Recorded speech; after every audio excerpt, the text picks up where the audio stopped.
That's why I was standing in the bathroom doing this again.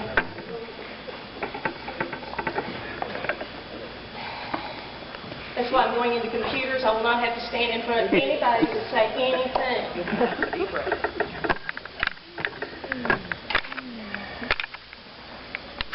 I'll skip. It's not there.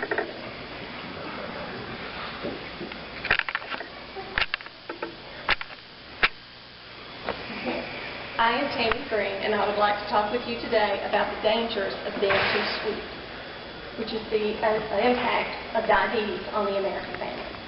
We all know that healthcare costs have reached unsustainable limits in our nation. But what we don't seem to realize is that we each have the power to make an impact on our family's healthcare costs.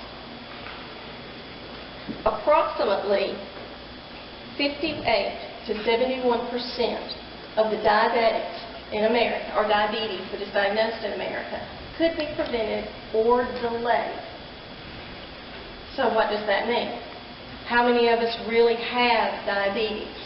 Well, right now they say just under 10% of Americans have diabetes. So what does that translate even more to? Let's put that in numbers that we can understand. According to the CDC, the Centers for Disease Control, and they're using numbers from the American Heart Association, 1.5 million Americans have a heart attack or a stroke every year. According to the American Diabetic Association, 1.7 million people were newly diagnosed with diabetes in 2012. So it is more likely that you are going to be diagnosed with diabetes than you are to have the heart attack or the stroke. So it really is an epidemic, and it really is something that we need to take seriously. And when we think of diabetes, we think of the complications. But in addition to complications, there's a financial cost to you and your family. There's a gentleman by the name of Dan Monroe, and he's a contributor for Forbes.com. And every year he publishes the average cost of health care for Americans based on a family of four. Last May, a family of four's health care cost is $762 a month. That includes your insurance premium and your out-of-pocket. Now, we're going to break it down into 80% of that is your insurance premium, so only 15% is your out-of-pocket. If you've got a family of four, then you need to give yourself an estimate of $30 a month per person for your out-of-pocket medical expenses. But the American Diabetic Association says, wait a minute, diabetes spend 2.3 times more than those without diabetes. So you've got to stick another $69 back just for the person with diabetes.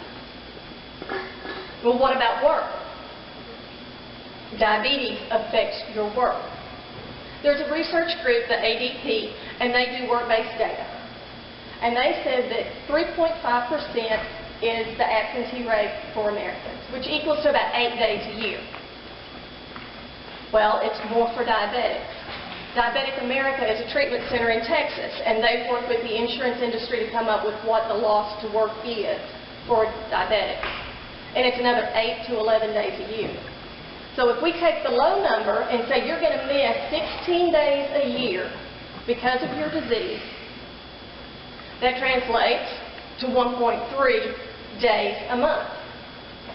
Now, the Census Bureau in 2012, of course, came around and took a lot of information, and somehow they came up with the median income for Knoxville. It's $3,600 a month.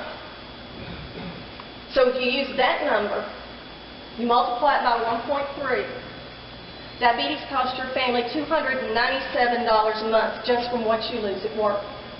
You add that, that also includes the $69. I'm sorry, I had to put those two numbers together.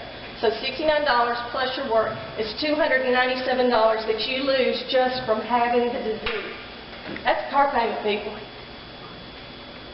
We don't think of the disease in that. We think of the complications. So let's talk about the complications. They're so much fun. Hypoglycemia, hyperglycemia, low blood sugar, high blood sugar. In 2011, 425,000 visits to the emergency room because of those two things alone. 71% of us who have diabetes have high blood pressure. 65% of us also have high cholesterol.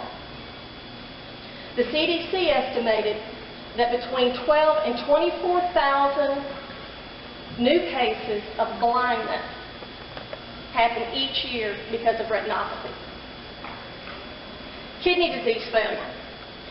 In 2011, 44% of the newly diagnosed kidney failures, of course that usually doesn't happen quickly,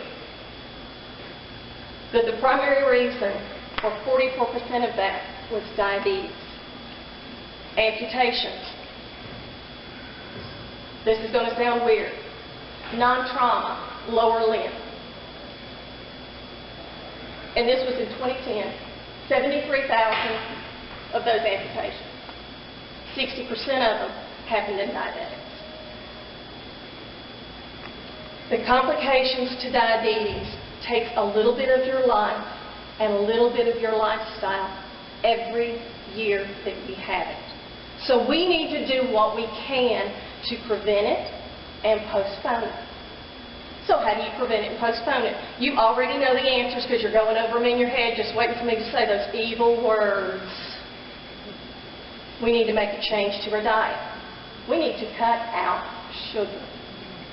Sodas, coffee drinks, energy drinks, fruit punches, breakfast pastries, granola snack bars, and gummy candies and vitamins. We need to cut those out.